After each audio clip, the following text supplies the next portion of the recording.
Oi, até que anos. Meu nome é Gisele. Eu sou a Camille. E nós somos o primeiro MTech RH Noite.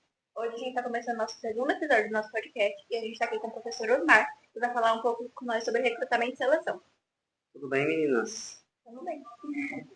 Olha, para começar, você poderia falar um pouco mais sobre você, do porque você quis seguir essa carreira, se tornar professor? Tá. Então, antes de mais nada, antes de ser professor, eu atuo na área de RH. Tá? E como profissional de RH, lá atrás, quando eu fiz a faculdade de RH, eu me encontrei nesse universo. E aí, sempre atuando com RH, um belo dia um profissional meu falou assim: olha, Osmar, você fala igual meu professor. Por que você não vai dar aula? Eu falei, nossa, será que vai rolar isso? E aí fui lá, fiz um teste e passei. E aí descobri uma outra profissão, que é a profissão de você. Isso já tem alguns anos, e aí hoje eu tenho a profissão tanto na área de recursos humanos quanto na área de vocês. Ah, e legal falar que é um prazer estar aqui com vocês. E você, mas quanto tempo assim que você está nessa área, assim, como professor e trabalhando no RH? Na área de docência, como professor, eu estou há mais de 12 anos já, estou no 13º ano, e na área de RH eu já estou há 15 anos. Nossa. Na verdade, eu era de equipe de call center, eu era supervisor em call center. Quando eu resolvi fazer a faculdade de RH, a partir dali eu comecei a fazer essa transição de carreira. Então, já faz um tempinho que eu estou no mercado. Isso é bom, né? O senhor prefere mais a profissão de RH, sim, ou a de um professor? Qual é mais fácil de atuar? Olha, na verdade, todas as duas áreas têm as suas características, né? Têm as suas responsabilidades. O RH é legal porque você está num ambiente corporativo, né? Você lida lá com números, com metas, com gerentes, coordenadores, diretores, né? E sala de aula é uma outra vibe. É vocês, alunos, é um movimento muito gostoso, mas também tem a responsabilidade de ensinar, mas é um outro clima. Então, assim, eu costumo dizer que eu gosto dos dois. Eu gosto de estar no ambiente corporativo, mas também gosto de estar em sala de aula. Se um dia eu tivesse que escolher entre atuar na área de RH e ser professor, dar aulas, eu escolho dar aula. Mas enquanto eu puder ficar nos dois universos, aí eu vou ficando. Sim. Agora mais sobre o mercado de trabalho, que para quem já está saindo da escola, ou ainda está na escola, mas para quem está no mercado de trabalho, o que é mais importante colocar no currículo? Porque geralmente a gente tem um pouco de experiência, né? O currículo, principalmente hoje em dia, você precisa colocar características suas, né? Que é o que nós chamamos ali um pouco de soft skills. Lógico que você não tem muita experiência e está tudo certo, porque o mercado, para quem está iniciando, é um mercado que exige mais formação do que experiência. Então, é ideal que esse jovem esteja estudando, esteja fazendo curso técnico, esteja fazendo cursos, porque o recrutador, quando ele vai olhar o currículo desse jovem, ele vai com aquele olhar de que se esse jovem é uma pessoa que se preocupa em se capacitar, você já ganha pontos aí.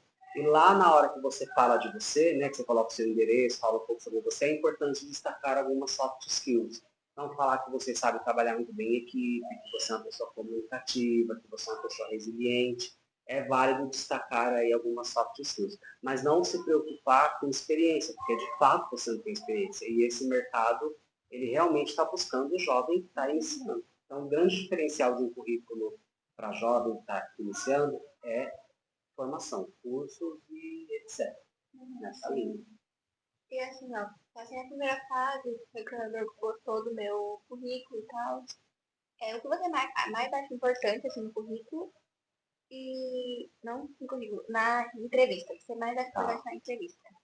Olha, o que eu percebo hoje na geração de vocês, né? A geração Z que está entrando no mercado de trabalho?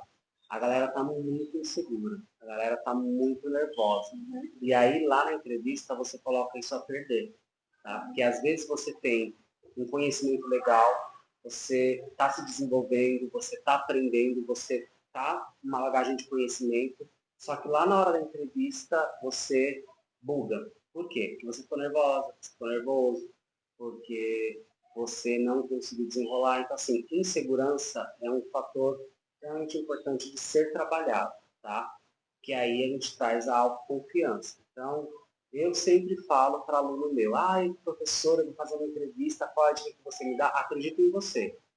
Vai e fala, fica leve, fala o que você conhece. Porque a falta de autoconfiança pode te sabotar. E aí você vai travar. Entrevista é um bate-papo. Se você passou na primeira fase, é porque gostaram do seu currículo. É porque viram que você tem ali as características necessárias para o cargo. A entrevista é um bate-papo. O gestor ele quer te conhecer, ele quer saber quem é você, afinal de contas você vai fazer parte do quadro da empresa. Deixa fluir. Fica solta, fica solta.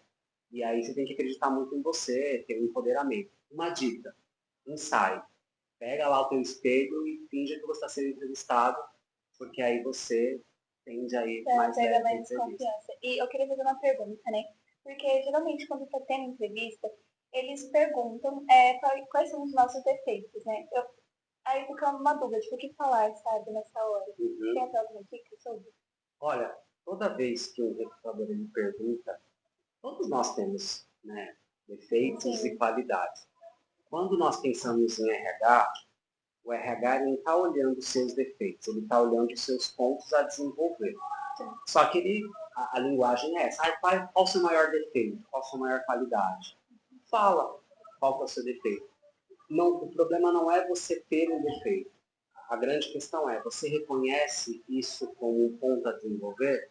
Então, por exemplo, né, sei lá, posso falar assim, olha, eu tenho algumas questões relacionadas a números. Eu tenho uma certa dificuldade para lidar com números. E eu considero isso um defeito. Mas eu já estou olhando para isso, então eu estou querendo mudar um pouco esse meu jeito, quero ter mais foco em números também, que eu sei que é importante. É legal você estar preparado, preparada para essa pergunta, porque ela vem, mas mais do que isso, você se reconhecer. Você sabe qual que é o seu defeito? Você sabe qual que é o seu ponto a desenvolver? Sei. E o que eu estou fazendo para mudar isso? Se você não pode, é chegar numa entrevista e falar assim, meu defeito é eu não sou comprometido. Eu não tenho foco. Eu sou uma pessoa que não sei chegar no horário, não tenho compromisso com o horário. Aí você se queima no Sim, serviço. sei lá, tipo, timidez. Eu acho que é algo que totalmente você consegue desenvolver isso, Tá? sabe? Sei lá, por exemplo, aqui agora mesmo, né, no podcast, estamos desenvolvendo isso um pouco tímida assim, só que com o tempo vai melhorando, obviamente, né? Porque é a primeira. Então, pode ser um ponto. Você pode virar e falar assim, eu sou tímida. É um ponto que você considera negativo? Considero. Mas provavelmente vem a pergunta do recrutador, o que você está fazendo para mudar isso? Eu estou metendo as caras, eu estou tentando fazer alguns trabalhos lá na escola aqui para me envolver mais, estou procurando falar mais com as pessoas, já entendi que a minha timidez está mais relacionada com para falar em público. Você está mostrando o quê? Você tem um defeito ou ponto a desenvolver, mas que você está desenvolvendo isso. Essas perguntas-chave assim, que sempre faz, é o ponto-chave da entrevista? Ou vocês se preocupam assim, com outras coisas? Todo processo seletivo, o foco de um processo seletivo é avaliar suas competências técnicas e comportamentais, né? O que você aprendeu na escola, no curso, que vai agregar com a vaga. Então, por exemplo, estão participando de um processo seletivo para uma vaga de assistente de recursos humanos. Opa, está fazendo por GRH. Então, tem relação. E aí, as perguntas chaves vão ser relacionadas ao que você está aprendendo. Mas o que você aprendeu sobre recrutamento e seleção? O que você aprendeu sobre folha de pagamento? Então, tem viés lá do que você está estudando. Isso é técnico. Comportamental. Geralmente aquelas perguntas, como que você lida com situações difíceis? Como que você lida com trabalhar com metas? Como que é para você trabalhar em equipe? Por que está vindo essas perguntas? Porque certamente tem relação com o dia a dia de trabalho. E uma coisa ou outra, o entrevistador pode perguntar, você mora com quem? Seus pais? Mora sozinha? Qual que é o seu maior sonho? Qual que é a sua meta? Você namora? Por quê? Porque são perguntas de cunho pessoal, mas que é importante o recrutador saber, o entrevistador saber, porque você vai fazer parte daquele quadro, né? A ideia é você trabalhar na empresa. Então, quanto mais ele te conhecer naquele momento, naquela hora de entrevista, melhor para ele. Então, existem algumas perguntas de cunho pessoal, mas o grande X ali da entrevista é perguntas relacionadas às competências. Eu queria saber se você tem alguma dica de ouro, assim, para dar para os nossos telespectadores aqui. Dica de ouro? Sim, sobre, sei lá, esse técnico também seleção, sabe? Olha, dica de ouro é o chá das competências. Lembra lá do chá? Sim. Conhecimento. Habilidade e atitude. Isso.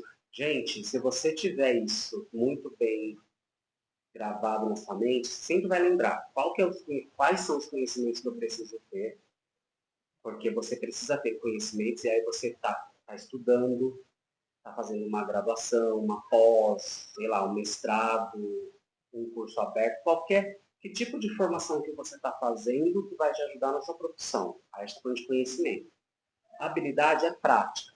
Quanto mais eu faço, melhor eu fico. Por isso que eu sempre falo para os alunos, cuidado para não sair fazendo um monte de curso que não tem relação um com o outro.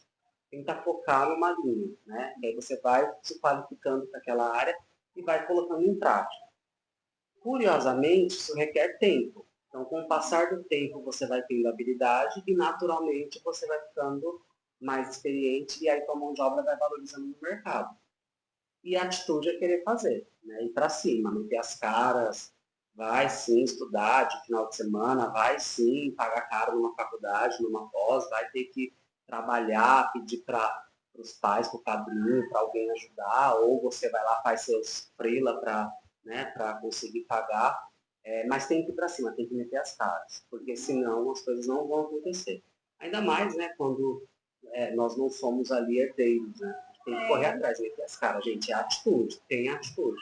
Então, assim, se você tiver conhecimento, habilidade e atitude, você vai ter uma profissão de sucesso, você vai ser feliz no que você faz, você vai ganhar dinheiro, com o tempo você vai crescendo.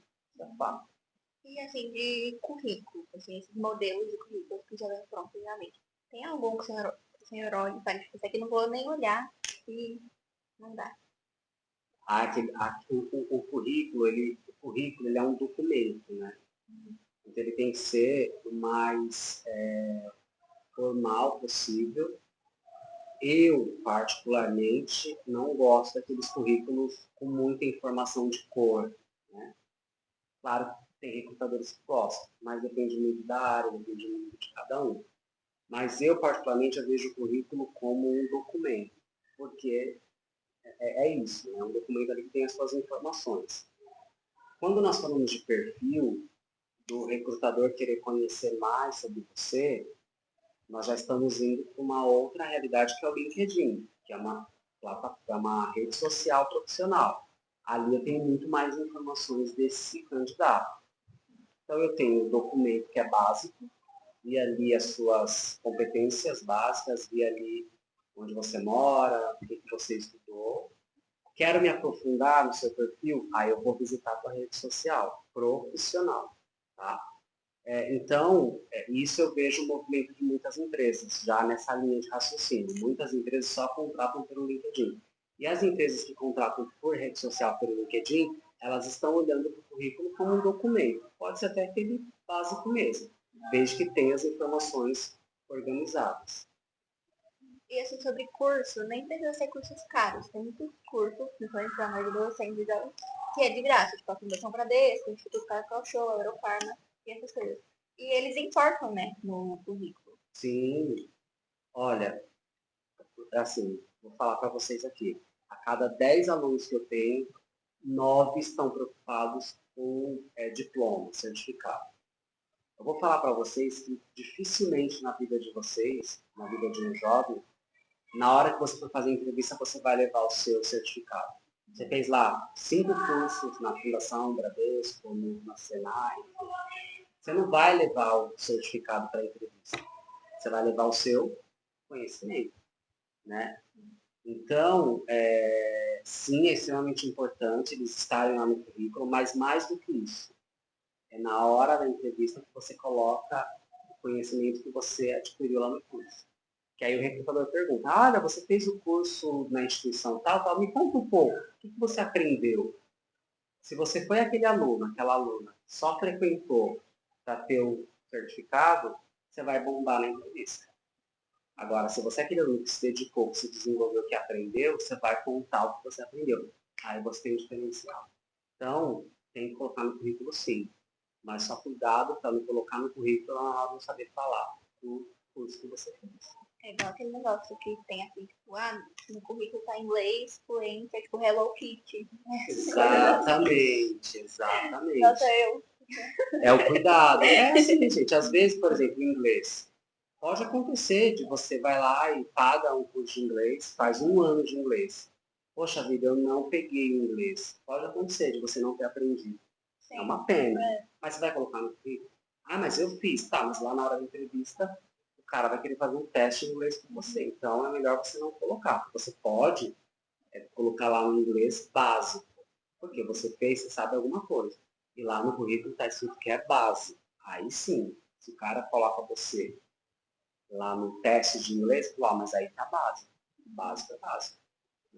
A gente tem que tomar muito cuidado com essas coisas, porque querendo ou não, pode prejudicar a nossa imagem, né? Porque, sei lá, a pessoa fala, não, eu sei fazer tal coisa, quando chega na hora e não sabe fazer, complica bastante. Exatamente. Né? Ó, uma entrevista, ela cai por terra quando o entrevistador te faz uma pergunta que está no que geralmente ele está lendo o seu currículo, e às vezes na sua frente. E se ele te faz uma pergunta do currículo que você não sabe responder, ou que você dá uma improvisada, pronto, ele já entendeu que você está mentindo sobre o currículo. E aí você perde uma entrevista. Então, assim, não precisa mentir no currículo. Até porque a mentira tem perna curta. Lá na hora vão perceber, enfim. Então sejam claros, transparentes. O meu inglês é básico? Coloca básico. Eu fiz um curso, mas eu não lembro nada, não aprendi nada desse curso. Então não coloco. Não coloco. Sim. E é isso, senhor. Obrigada, senhor, vir aqui. Foi um prazer ter você aqui, de verdade. Obrigado. Muito obrigada pelas dicas de ouro, porque tenho certeza que nós vamos usar e com certeza as pessoas que estão assistindo também vão usar, né? Para agregar bastante para o nosso futuro, né? Top. Agora já sabemos o que fazer e o que não fazer, né? Para dar errado em uma entrevista de emprego, né, gente? Parabéns pelo projeto. Top, top, top. E tamo junto. Para que quiser, é só chamar. É isso, gente. Obrigada. Tchau,